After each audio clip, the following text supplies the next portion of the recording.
A vida só avança às custas de outras vidas, não através da misericórdia. E aparentemente os roteiristas de X-Men 97 segunda temporada seguiram essa filosofia até o final, porque eles não tiveram misericórdia da segunda temporada inteira para salvar duas coisas: o Gambit e os fanservices. E para isso eles sacaram diretamente do deck a carta Monstro que Renasce. Tá aí uns roteiristas que realmente acreditam no coração das cartas.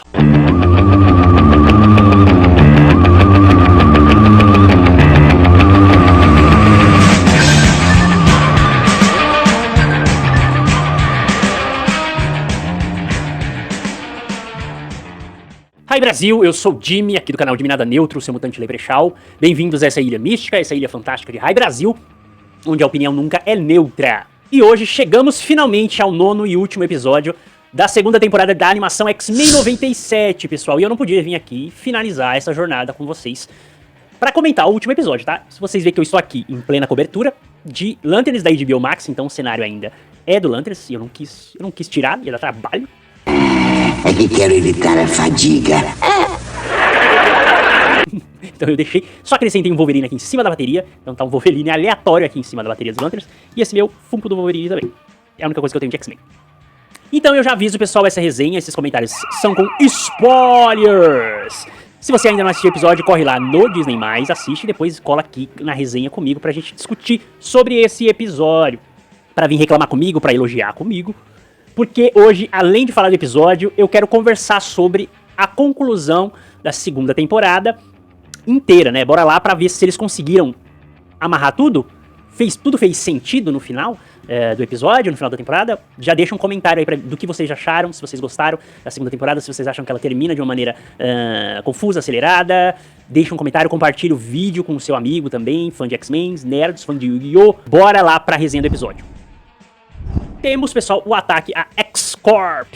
Já na abertura, nós temos praticamente um resumo do que vai acontecer, né? Eu tô aqui com um roteirinho que eu preparei pra falar com vocês, tá? Eita, meu chapéu tá aí. Chapeuzinho. A X-Factor se junta à X-Force e invade a torre da X-Corp. Muito X pra falar. X. E olha só, como eu tinha falado no episódio anterior, a carta da torre do tarô, aparentemente, só significava isso mesmo, né? Eles iam atacar a torre. Era pra isso aquela cartadinha da Dra. Cooper no final do episódio passado, naquela cena que eu chamo de cena quase pós-crédito dos episódios, né? Obrigado pelos simbolismos roteiristas, muito profundo, muito complexo. Era só o ataque à torre mesmo. Quase uma aula de tarô, adorei. Quero uma leitura de tarô pra mim. Se eu vou ganhar mais um seguidor com esse vídeo. É uma brincadeira o que nós estamos assistindo. A X-Factor coloca, pessoal, humanos pra pilotarem os sentinelas. Na outra temporada eles estavam transformados pelo... Esqueci o nome do vilão agora. Transformados em... Os humanos eram os próprios sentinelas, né, ali.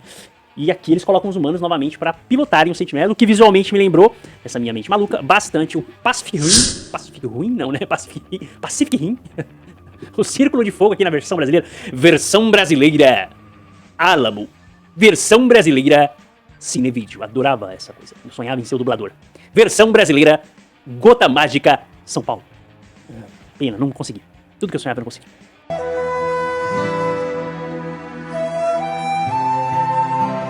Então eu acho que a gente pode adicionar essa referência aí do Pacific Rim. É só eu que acho que tem essas referências, né? Não sei se nas outras críticas que vocês veem também eles falam dessas referências a filmes e a franquias do cinema, né? Eu acho que a gente pode adicionar essa um bingo de referências dessa temporada, né? A gente teve Aliens é um convênio de saúde. Aliens, Exterminador do Futuro, Jurassic Park, a Múmia, Harry Potter. Daqui a pouco o Steven Spielberg vai cobrar royalties. De tanta referência ao cinema aqui. Os roteiristas colocaram nessas temporadas. Eu, como adoro cinema, adoro essas referências, né? Temos novamente, pessoal, na sequência, o Cable, a Jean e o Ciclope discutindo. Porque aparentemente, nessa temporada, a única coisa que eles sabem dizer é: podemos fazer isso juntos, como uma família. Somos uma família. Vamos só resolver isso como uma família. Nossa, enche o saco esses três. Fala a verdade, já. Fala a verdade, você não tá enchendo o saco já, essa coisa deles. Parece que a única coisa que eles conseguem trabalhar é essa frustração dos três de nunca ficarem juntos. E o episódio não trabalha isso direito. Me parece que talvez o Ciclope e a Jean fossem de novo o coração dessa temporada junto com o Nathan, porque não podemos esquecer da profecia, né? Que ele mataria o Apocalipse. Mas não foi bem desenvolvido, tá? Pra mim a relação dos três nessa temporada não foi bem resolvida, como é um pouco melhor na primeira temporada, né? Na verdade, eles são uma família contemporânea de verdade, né? Não tem mais nada contemporâneo que uma família brigar por ideologias diferentes, e uma jogar um áudio de 7 minutos no grupo, reclamando da família, que vai votar nesse, que vai votar naquele, que discordam politicamente. Com certeza o Cable seria esse primo que manda esse áudio de 7 minutos, falando que tem que matar, que bandido bom é bandido morto. Quem querer ficar no grupo, fica. Quem não querer, pode sair. Se ficar com medo do grupo, que o grupo nosso é apavorante, nós apavora. Ciclope e a Jean seriam, não, vamos resolver isso em família, no diálogo, na conversa. A Jean tentando ler todo mundo, pra ver quem começou a treta no grupo. Enquanto o Wolverine tá lá digitando. Eu falei que ia dar merda. E botando uma garra no meio pra todo mundo, assim. Esse é o grupo da família. Então, eles são o Cable e os dois, em lados opostos, discutindo sobre uma ideologia, de como lidar com aquilo. Isso é que é família. Eles são uma família. Tá ali, ó. Distanciados por milênios, mas tem a essência da família, que é a discórdia. Ai, ai. Família é super valorizada. Deixa essa reflexão. Vamos pras lutas, pessoal. Durante a invasão temos várias lutas acontecendo, né? E eu achei a ação nesse episódio um pouco mais fraca que a ação nos outros, tá? O Morph continua cumprindo aquela função dele de ser o cosplay de todos os personagens da Marvel, né? Que a Marvel permitir que apareça, né? A gente, dessa vez, temos o Dr. Octopus, lembramos, novamente, finalmente a gente vê um Dr. Octopus, já que nos filmes do Homem-Aranha ninguém mais liga pra ele, né? Ele não aparece. O Dr. Octopus. Aparece só o do Tobey Maguire. A gente não tem um Dr. Octopus verde e amarelo, brasileirão. Tem que botar um Dr. Octopus aqui, né? Verde e amarelo, Brasil! Vai, Brasil! O Wolverine enfrenta Psylocke, o Anjo, e a Jubilee enfrenta o Havok, o Destructor. Pra quem, como eu, cresceu ouvindo os nomes na versão brasileira do Brasil. De novo, não aguento mais, vou ficar narrando agora com a voz do dublado. Eu preciso falar uma coisa, pessoal. A Jubileu foi uma das personagens mais bem desenvolvidas pra mim na segunda temporada. Talvez a que tenha mais crescido. Acho que tem um roteirista ali que gosta particularmente um pouco da Jubileu, ou tem planos pra ela de alguma forma, né? Ela começa com uma personagem que muita gente lembrava apenas por soltar aquelas bombinhas de festa junina. Uns bimbinhas, uns fogos de artifício e tal, né? Mas o artifício do roteiro, pra ficar ainda em fogo de artifício, eu já consigo, né, imaginar ela perfeitamente se tornando uma das professoras, né, veteranas dos X-Men, né? Tanto que ela evolui na forma de contestar os outros, aquele puxão de orelha que ela dá na Polaris quando ela tá ali com a X-Factor, ela salva algumas das crianças que estavam sendo prisioneiras, ela agora entra na batalha e ela mesma, sem ajuda de ninguém, consegue vencer o Scott do Camelô, né? Eu fiquei com isso na minha camisa, de Scott do Camelô, né? E a forma como ela vence ele é legal, né? Eu falei que a ação não tava muito boa, mas essa parte, esse duelo particular entre ela e o irmão do Scott, o Destructor, foi legal, foi interessante, né? Eu vi que ele solta os poderes pela mão, né? Eu lembro que às vezes ele solta os poderes pelo peito, depende muito do desenhista e do roteirista dos quadrinhos, mas nessa animação ele solta pela mão, e eu não me incomodo com o fato deles mudarem às vezes a forma do poder. Eu acho que o interessante é ele poder realmente soltar esse tipo de rajada de vários lugares pra contrastar um pouco com o Ciclope, que só solta dos olhos, né? Então eu acho que não fica ruim que ele tenha essa abordagem. E eu gostaria de ver mais sobre o Destructor, né? O Havok. Sabia que o nome, nem lembrava que o nome dele em inglês era isso. Enquanto isso, na Sala da Justiça, não, na Enfermaria Mutante, o Bishop e a Polaris ficam protegendo o Gambit e são derrotados com uma certa facilidade. Pra mim, meio impressionante, né? A Polaris ali é a herdeira do legado de Magnus, poderes de Aurora Boreal Magnética, é derrotada fácil, porque o roteiro precisava acordar o Remy. Cadê meu Remy? Aí ele acorda e ele resolve a situação, mesmo sem os poderes ali, aqueles poderes turbinados do Apocalipse, ele resolve. E até aí beleza, apesar de eu achar que ele tava resolvendo tudo demais, né? Outra parte da luta tem o Cable destruindo todo mundo com o modo Super Saiyajin. Cable pra acabar com a festa, né? Pra acabar com todas as lutas. O olho fica aquele olho lá dele com vírus, dá aquele brilho, ele... E ele desperta aquela energia absurda, Cyber Força. Cyber Força concentrar! Tô lembrando do Júpiter do Cybercops. Ele desbloqueia esse modo dele Super Saiyajin. E ele dá um soco estilo Hulk no chão, assim. E destrói praticamente toda a torre do Taru, não. Toda a torre do X-Corp. Da X-Corp. Tudo isso pra chegar no andar onde tava o Gambit, né? Que tava dando uma surra na X-Factor inteira. Cable, você veio do futuro, já tinha elevador, não precisava destruir a torre inteira, né? Pegava só o elevador e descia, chegava lá no andar que tava o Gambit. Pedia pra Dr. Cooper identificar o andar. Pra que destruir o prédio todo? O Xavier acabou de fazer isso aí. O cara demoliu o prédio inteiro, você nem é o demolidor, meu. Ok, bom. As minhas piadas estão ficando cada vez pior, né? Não teve graça, cara. Só Satanás tá rindo da sua piada. Mentira, gente, eu prefiro que ele não tenha pego o elevador, né? Porque a cultura pop tem uma tara com elevador. Os filmes do Homem-Aranha, do Tom Bragatinha, na Tartaruga Ninja tinha elevador, a cena deles no elevador dançando, e Tom Bragaia sem poderes descendo no elevador. O filme do The Batman, do Matt Reeves, tem ele subindo no elevador. A galera gosta do elevador, né? É uma loucura, não sei porque eles têm uma pilha de fazer cena no elevador, né? Que outro filme tem elevador também? A Liga da Justiça, tá todo mundo dentro do elevador, uma cena de constrangida, todo mundo se olhando. Tem um monte aí, você pegar aí na cultura pop, no filme tem um monte de cena de elevador. A morte do Gambit de novo, gente. De novo esse homem morre. Chega de Gambit morrer. É aí que nós chegamos nessa uma das partes mais me tira da história, me tira do roteiro, me desencanta. O Cable simplesmente dá um tiro na testa do Gambit, de novo, sem... Eu fiquei olhando, é sério? Assim que vai ser, sem luta nenhuma? Ele acabou de dar um couro na X-Factor inteira. Nem precisou muito da ajuda da Polaris e do Bishop e tomou só um tiro. O problema, pessoal, nem é matar o Gambit de novo, tá? Eu não sou contra isso. O problema é que essa cena é só pra ativar a nova fase do Apocalipse. Então, pipoco na testa do Gambit. O professor Xavier está atrás, assistindo, pessoal, de novo. Ele presencia uma morte visceral de um mutante. Ele já tinha presenciado a morte do Magnus. E agora ele de novo faz nada. Ele nem tenta entrar na mente do Cable. Tentar resistir um pouco. Ele deixa o Cable matar. Ele tá deixando, deixa o livre-arbítrio. Ele que decide. Eu acredito no coração dele. E deixou. Não fez nada. Nem teve resistência. Eu achei estranho isso. Acho que o professor deveria ter intervido em algum momento, né? E ter tido uma certa resistência do Gambit, né? Ele não faz nada, né? A não ser, você pode até justificar que ele já era o Apocalipse. Fingindo que estava adormecido porque ele precisava da morte da consciência do Gambit, né? Dá pra passar esse pano aí. O Xavier, ele virou esse personagem que eles colocam no fundo, na background, pra presenciar um mutante sendo morto. Eles querem que ele reviva o trauma, né? Provavelmente essa é a ideia. Eu acho que essa era a ideia dessa cena também, que não ficou boa, como fica a cena do terceiro ou quarto episódio. Acho que é o quarto ou o terceiro, esqueci. Acho que é o terceiro episódio que o Magnus morre. Eles poderiam ter feito esse paralelo das cenas, né? Você ali fazer o Charles reviver o trauma que ele estava revivendo voluntariamente na sala de perigo, agora reviver o trauma de uma outra maneira, com o Gambit, né? Ver o Cable agora, que era pra ser aliado, não é mas ele é uma espécie de apocalipse também, que tem um vírus tecnológico ali, agora é ele matando o Gambit, né? De novo, uma morte brutal. E aí a gente tem um apocalipse com 100% da sua força, a lá Toguro do Yu Yu Hakusho, e a Doutora Cooper só a lá Vegeta, nossa, a lá muita coisa, né? A lá Vegeta olhando 100% da força celestial.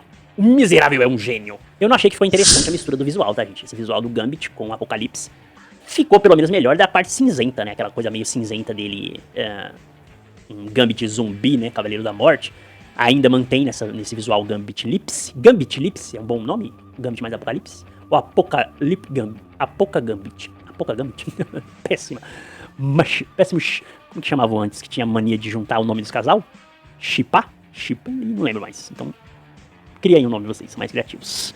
Ele transforma todo mundo em zumbis, gente, péssimo, horroroso a cena, assim, sem graça nenhuma, né? Ele transforma todo mundo em zumbi, como o Gambit já tinha feito com a Guilda dos Assassinos, né? E fala assim, eles são meus X-Men. Ele tem aquela cara eu gosto daquela cara do Apocalipse, aquela cara totalmente psicopata que ele fez lá quando ele se transforma, que só sobra...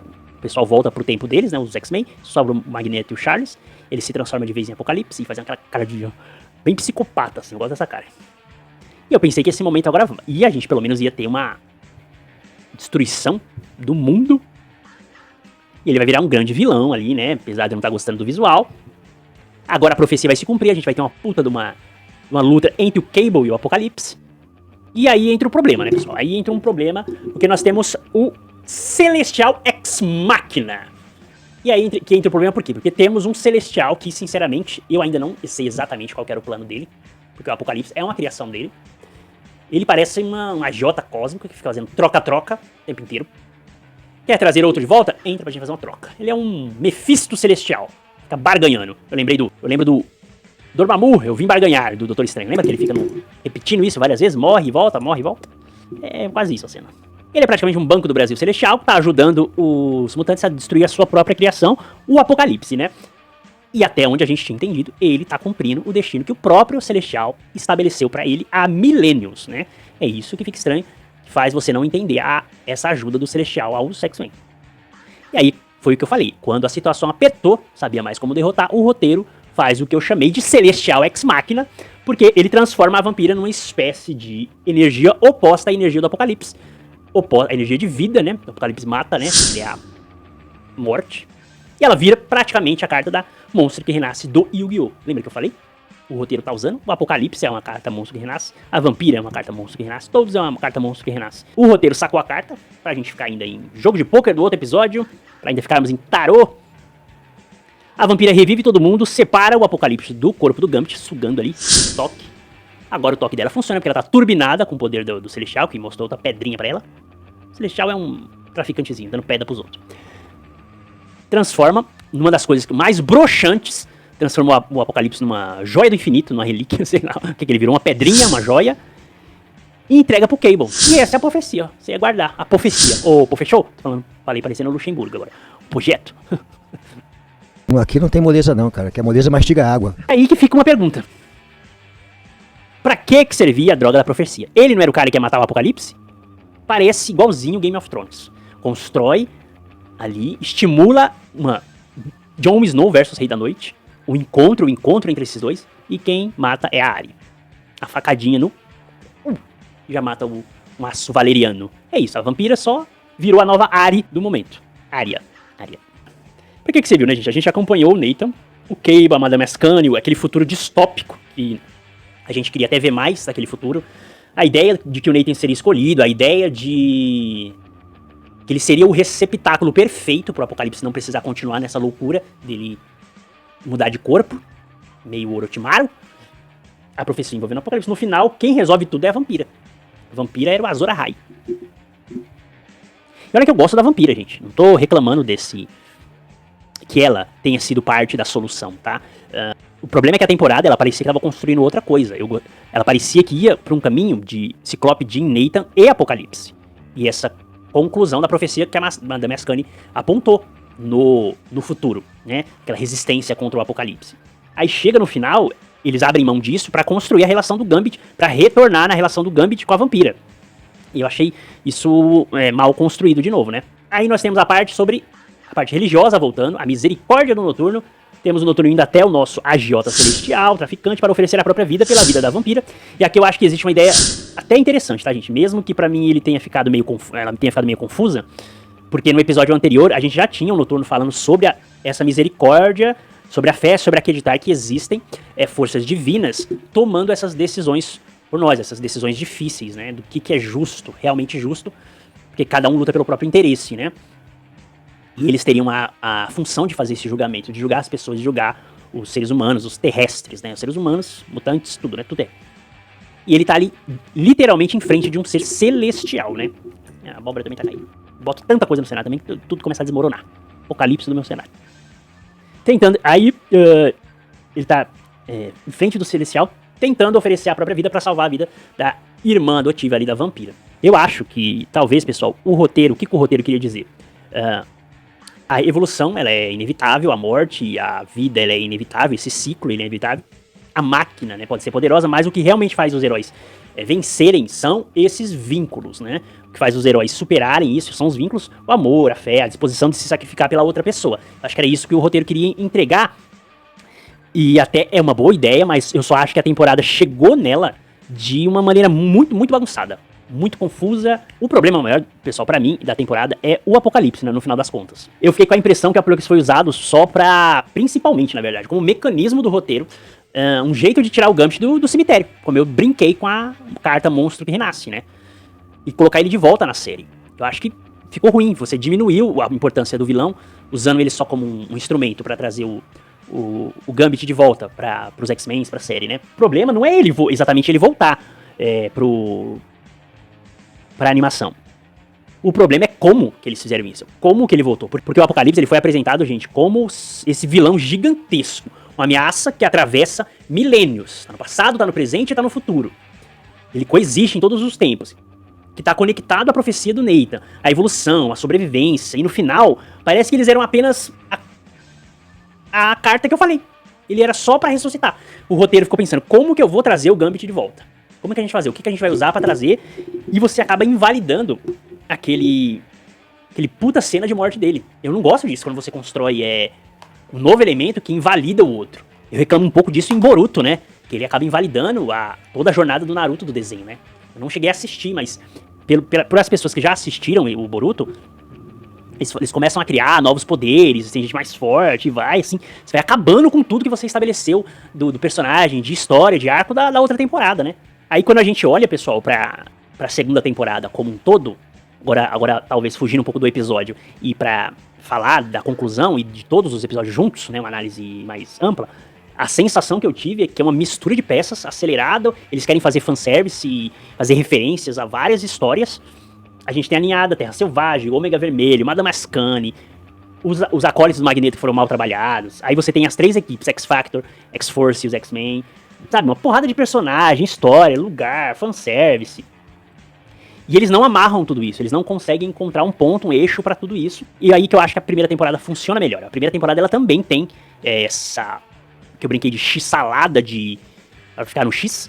de coisas, de referências de X-Men, mas ela tinha um eixo ali, que era a história do preconceito contra os mutantes e da história da Jean do Ciclope, né, até com o Nathan, que eu senti que essa temporada seria uma continuação daquilo, né, dessa conexão dos 3, mas parece que eles estão sempre querendo ir pra uma nova história, eles não focam numa direção do arco da história principal que eles querem contar, né. E eu acho que o que me deixou mais frustrado é que o próprio roteiro, a própria estrutura do roteiro e da história que eles estavam contando, tinha, gente, elementos e cartas na manga pra ficar... Então é uma desgraça, eu virei o Gambit. Tô falando só de cartas agora, o tempo inteiro. O que eu reclamei no outro episódio que ele só falava de cartas eu virei também o cara que só fala de cartas, baralhos e jogatina. Na minha opinião, eles tinham elementos pra amarrar tudo, né? Porque eu acho que o Apocalipse, eu discordo de quem acha que ele não é um bom vilão, tá? Que é uma... Óbvio que eu também prefiro as histórias dos X-Men quando se fala dessa coisa mais social. Ela é um pouco mais forte, né? Desse preconceito contra os mutantes. Mas o Apocalipse, pra mim, gente, ele é um grande vilão porque ele representa algo um pouco maior, assim, né? Ele acredita na sobrevivência do mais forte. Vamos recapitular as coisas que ele fala, né? Na evolução. E eu acho que a temporada podia ter levado isso pra algo de evolução sem humanidade. O Apocalipse, pra mim, ele representa essa... levando até carregando na força do nome dele essa certa revelação do que a humanidade acha de mais obscuro do que é a evolução, né? Que é a tecnologia. A gente acha que a gente não pode barrar em nenhum momento a evolução tecnológica. Ela tem que seguir às custas do planeta, às custas dos recursos naturais, às custas de, muitas vezes, de substituição do humano pela tecnologia. E não tem como parar. Há um tema aí de IA, e se a IA consegue ou não consegue fazer o que o humano consegue fazer. Pra mim existe um tema aqui, até no episódio da Perigo, havia uma questão disso que você poderia ter amarrado, e eu já comentei isso nos outros episódios, né? Então ele fala de tecnologia sem emoção, poder sem vínculos, que o Apocalipse insiste nisso, né? A ideia de que sentimentos, que emoção, que o que torna parte do que o Apocalipse era humano, que é uma fraqueza. Ele fala pro Xavier no episódio que ele esperou milênios para provar isso pro Xavier. Eles querem transformar fraqueza em virtude. Isso é forte no Apocalipse, né? E é exatamente aqui que você teria o conflito com o Xavier, porque o Xavier acredita justamente no contrário do que o Apocalipse acredita. Ele acredita que esses vínculos é o que torna eles fortes, né? Uma coisa meio Harry Potter aí de novo, né? O Voldemort acredita que seus amigos são sua fraqueza. Ali é uma profecia Nathan em Apocalipse, é Harry Potter e Voldemort. O fã do Harry Potter de novo, querendo botar Harry Potter em tudo. E não aprende a bala que dela. O Xavier, ele acredita justamente que aquilo que impede que essa adesão da humanidade à tecnologia e acreditar que isso é uma evolução, o vínculo, as emoções, é justamente o que impede que o ser humano se transforme num monstro, num robô. Então, imagina, pessoal, se durante toda a temporada o Apocalipse ele estivesse recrutando os seus novos cavaleiros, não aparecendo só no final. Você vê que eles plantaram em um dos episódios que o Guerra, um dos cavaleiros do Apocalipse lá, que parecia um índiozinho no meio do carnaval, fantasiado de índio, um cabelinho de cuia, ele tava por ali. Por que ele tava por ali? Solto. Eu não lembro se tem uma explicação disso, gente. Por que ele tava no Brasil? Por que ele estava especificamente escondido no Brasil? Tinha algum motivo? Ele o roteiro não vai pra lugar nenhum. Por que ele tava ali, né? Eu acho que o Apocalipse, como eu falei pra vocês, ele representa... eu sei que eu vou brisar agora, momento maconha, momento verde aqui, mas...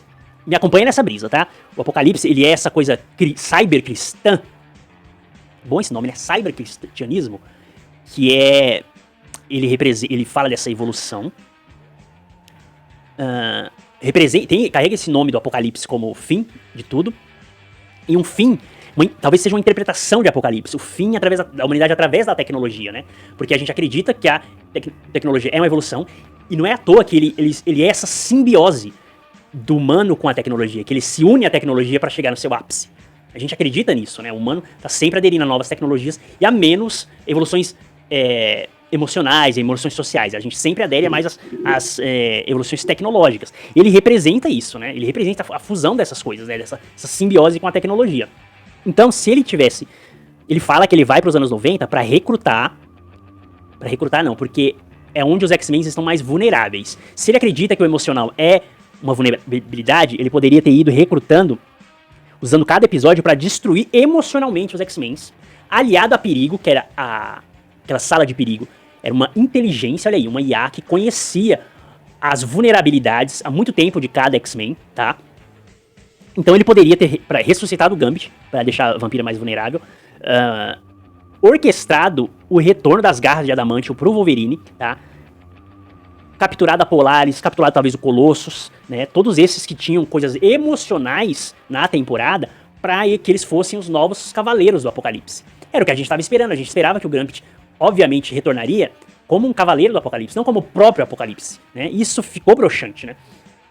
Ele poderia usar justamente essas fragilidades, essas dores, esses traumas, para provar que isso é fraqueza, transformando eles em cavaleiros, eles ou cedendo, ou eles transformando, óbvio, se ele tem esse poder da Carta da Morte. E o Gambit podia ser esse arauto, né? Recrutando, trazendo todos, vou te dar o seu adamante de novo, você é fraco sem ele, você é só ossos. Ele vai, sabe, começar a persuadir, e você ter ele espalhado pelos episódios, e vir pra não ficar solto a ideia da Perigo, a ideia da ninhada, a ideia do Wolverine recuperando o Adamantium. Você poderia ter sido o Apocalipse soltando a ninhada, alguma coisa assim, né? Aí você teria os novos cavaleiros do Apocalipse, né? Eu lembrei do Alvo dos Cavaleiros do Zodíaco, o Alvo do Lúcifer, que fala também sobre mitologia cristã, e tinha o dublador falando: Os Cavaleiros do Zodíaco em Os Cavaleiros do Armagedon. Grande, mas eu não consigo fazer a voz dele, que era uma voz muito melhor que a minha, né? Isso eu lembrei.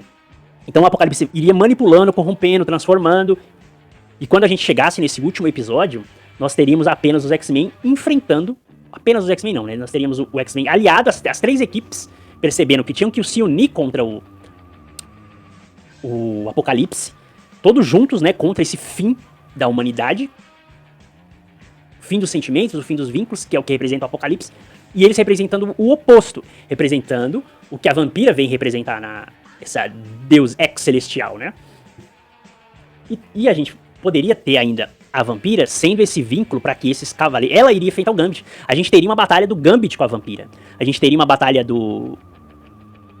da Polaris com o Bishop, por exemplo. Ela sendo uma cavaleira do Apocalipse. E você fazendo com que uma batalha do Wolverine com os outros X-Men e com o Morpho. Olha só o vínculo emocional aí de novo. Cada cavaleiro teria alguém. Cada cavaleiro tem que proteger. Cada cavaleiro teria um vínculo emocional com algum outro X-Men. Pra você fazer com que ele se relembrasse dos momentos que viveram juntos, dessa coisa da fé, o Noturno. Até o Noturno poderia ser um cavaleiro, né, também. Ter se transformado em um cavaleiro, né, da Apocalipse, né. Esse vínculo dele ali e a vampira tentando, sei lá, né, eles teriam elementos, né. Então, essa força faria com que a vampira, novamente, faria com que todos eles voltassem a ser humanos, se livrassem da influência e do controle do Apocalipse, e esses cavaleiros turbinados com o poder que o Apocalipse deu, todos, eu imagino aqui todos eles com potencializados, né, com o que o Apocalipse consegue conceder de poder. O desenho X-Men Evolution, gente, faz isso muito bem, muito melhor, na minha opinião, tá? Pra mim é um desenho subestimado, eu já falei isso outras vezes, mas eu vou repetir. Ele faz esse arco do Apocalipse funcionar melhor do que outras mídias, tá? E isso, gente, seria melhor por quê, no meu ponto de vista? Isso aqui não é porque era a minha expectativa. Eu acho que o roteiro poderia ter caminhado pra isso, porque ele estava entregando esses elementos. Ele mesmo tinha plantado essa ideia quando o Anjo disse que a vampira ajudou ele a sair do domínio, a se livrar do domínio do Apocalipse. Então a vampira poderia continuar sendo fundamental, ter o vínculo com o Gambit, que os roteiristas e a animação claramente queria trabalhar de novo esse arco dos dois juntos, os dois como um casal. Mas ela não precisava virar uma deusa cósmica pra isso acontecer. Você não precisava envolver o celestial pra isso acontecer, né? Pra resolver tudo. O toque dela poderia ser justamente o elemento que reconecta as pessoas às suas emoções. O toque físico que ela não poderia dar em outras circunstâncias, mas como eles estão transformados pelo Apocalipse, o toque dela funcionaria como a volta a um vínculo à humanidade. Para que eles deixem de ser robôs e máquinas, sejam robôs comandados pelo Apocalipse. E a profecia, ela continuaria funcionando, porque o Nathan, o Cable, filho da Jean do Scott, ainda seria o escolhido. O confronto com o Apocalipse, ele continuaria sendo o grande evento da temporada, entendeu? A gente teria um embate entre o Cable e o Apocalipse, né? Uma batalha física, uma batalha tecnológica, uma batalha ideológica dos dois ali, né? Sobre evolução, sobre humanidade. Você teria trabalhado ainda o Cable com os pais, porque o Cable é essa figura entre as duas ideologias, né? Ele é parte humano, parte tecnologia. Você tem fundamental realmente para ele ser o escolhido e você ter a profecia como algo importante. Ela continuar sendo válida no episódio que foi plantado pela Madame Ascani lá atrás, né? Tudo no mesmo conflito. E o Apocalipse, gente, continuaria sendo tratado como ele deve ser tratado, como uma ameaça grande, gigantesca pros X-Men, né? E não apenas um mecanismo, um jeito de sacar como eu falei, usar a carta Monstro que Nasce pra pegar um monstro do cemitério. Então, no final, eu não acho que essa segunda temporada seja ruim, pessoal. Ela tem episódios bons, tem animação. A animação é boa, é excelente. Tem personagens que cresceram. A Polaris, eu fiquei polarizado, como eu falei em um dos episódios. A Jubileu é um exemplo de uma das grandes surpresas que a gente tem da série. Ninguém imaginava a gente mais apegado, gostando mais da Jubileu. Tem boas ideias, tem as referências boas dos quadrinhos, da temporada original dos anos 90, que eles sempre estão referenciando. Tem os momentos visuais incríveis, que a gente gostou de ver. Mas pra mim o principal, faltou uma amarração nesse eixo da profecia do Cable com o Apocalipse, né? É o principal pra mim que faltou, né? E aí que entra a grande ironia da temporada inteira, né? Um dos diálogos é do episódio Mão do Homem Morto, sobre jogar bem quando a vida te dá cartas ruins. O roteiro tem cartas boas, mas eles resolvem não jogar. Não entrelaçar, não amarrar, não vencer o jogo de poker. Mas essa, pessoal, é só a minha opinião, tá? Sobre o episódio, como eu falei. Agora eu quero saber de vocês. Vocês gostaram do desfecho do Apocalipse? Gostaram da forma como o Gambit retornou? Acharam também que a profecia do Nathan não foi bem aproveitada? Vocês também sentiram a temporada acelerada demais? Deixa aí seus comentários. Não se esqueça de se inscrever no canal, deixar o like, compartilhar com seu amigo que também acompanhou e assistiu a segunda temporada de X-Men 97. E compartilha com seu amigo também que acredita no coração das cartas de tarô. E é isso aí, pessoal. Eu sou o Jimmy, seu mutante leprechaun apocalíptico. E